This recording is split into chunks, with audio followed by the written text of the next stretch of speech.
Some suffering is our fault, but is any of it God's? Or are we blaming him for things he didn't do? Some suffering is clearly our fault, right? Moral evil refers to acts of suffering and pain caused by human beings, like theft, murder, rape, genocide. 1 million of the 10 million people that were killed in the Holocaust were children. 1 million kids dead. But it's not just what we do, it's what we fail to do. Moral evil also involves acts of omission. You know, standing by while something terrible happens which you had the power to help prevent, but you didn't. So surely God isn't responsible for moral evil, right? I mean, these are actions committed by human beings on other human beings. And sure, that is roughly the view of some philosophers like this guy. How does Augustine explain all this? Pain and suffering, he says, were the result of Adam's sin in the Garden of Eden. We are all guilty of that crime because we were all seminally present within Adam when he sinned. And this means, but basically, we deserve it. Moral evil specifically occurs because of our weakened wills resulting from original sin, meaning we lack the willpower to be good all the time. But does this make any sense in our modern scientific age?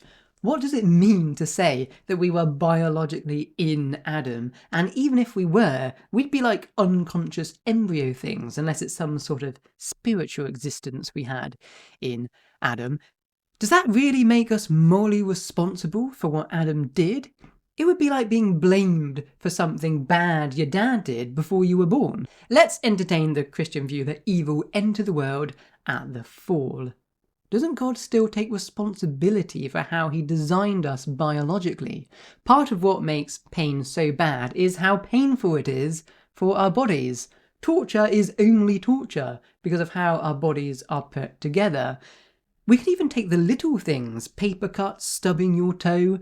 Does it really have to hurt so much? Could God not have designed a less painful way to warn us of sharp paper and miscalculated trajectories through a doorframe? But theologians have a way to respond, the free will defense. The claim is this: free will is so valuable that it justifies and outweighs all the evil that results when that free will is misused.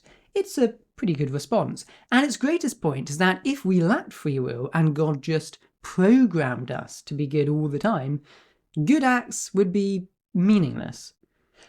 But it's also got a big problem, and it's this. The free will defense is only a defense of the general concept of free will, not free will in individual cases.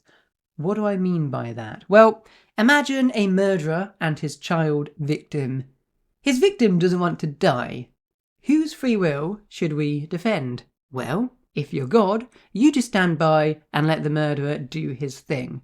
God can't intervene because it would violate the murderer's free will. But the cost is that a child's will to not be killed is disregarded.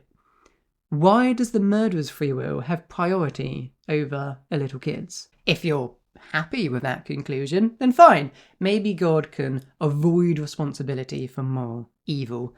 But that only works if all suffering is caused by humans, and clearly it isn't. Natural evil ruins everything. Natural evil is suffering that isn't caused by humans, but instead by the natural world. Think earthquakes, tsunamis, floods, disease.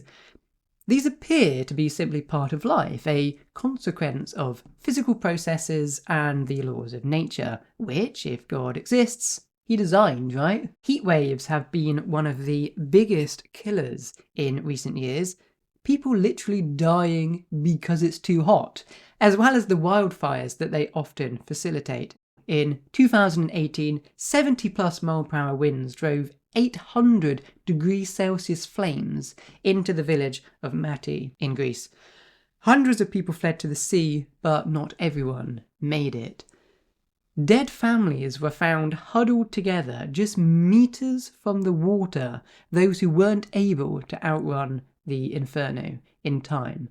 Among those killed in this living hell were 11 children, including a 6-month-old baby. Augustine implied that natural disasters were the consequence of a natural world shattered by original sin and the fall. But why would Adam's disobedience have a physical consequence in the structure of creation?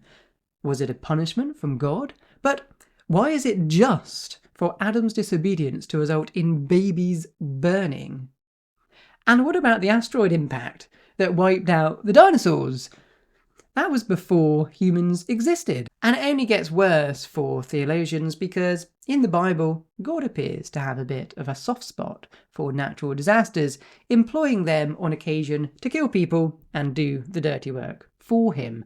The Great Flood, the 10 plagues of Egypt, once he sends a plague to kill 70,000 people. Meanwhile, Jesus proved that natural evil is no big deal for him, healing the sick and giving sight to the blind. This raises an obvious problem. If Jesus could heal a blind man he happened to come across, why not just heal blindness? What if natural disasters are a good thing? What if God is helping us out with the odd earthquake and tsunami? John Hick, in his soul-making Theodicy, says exactly that. Seeing the silver lining in such suffering, namely the opportunities they present for people to do good, develop their character and virtue, and make themselves worthy of heaven. But this theory is questioned by Nick Trakakis, who argues that natural evil is superfluous for the soul-making process, with moral evil being more than enough to make our soul-making journey successful. What if the distinction isn't useful at all? When you think about it, a lot of natural evil is actually caused by humans. Remember those fires in Greece? Started by a human. And come on, we don't have to live on the slopes of volcanoes or on a floodplain.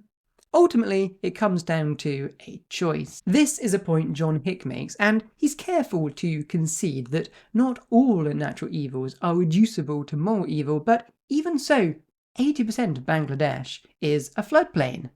Where is everybody supposed to go? Sure, the rich can just leave, but it's not so easy for the poor, and this is one of the hardest parts of the problem of evil.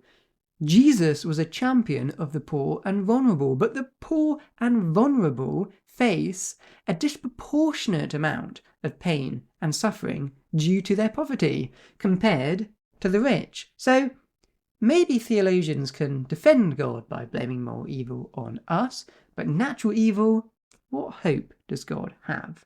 What do you think? If you enjoyed this one, subscribe for more or visit untangledphilosophy.com. Thanks for watching and see you next time.